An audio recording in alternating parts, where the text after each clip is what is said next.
Alright guys, so we are here at the Boulevard, Bayawan City. So this is the scenery right at this moment.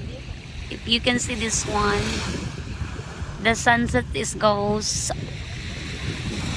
down. Oh my god, look at that scenery here.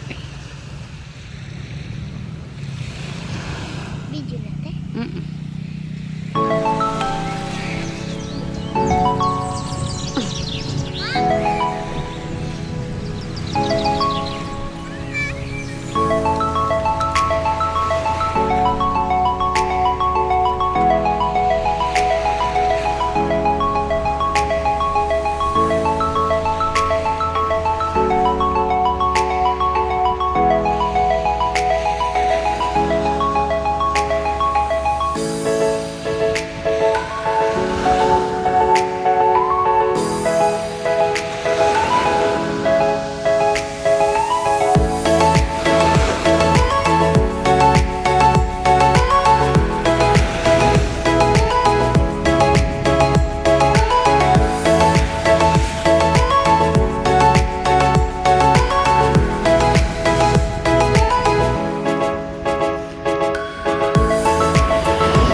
Look at that amazing view here.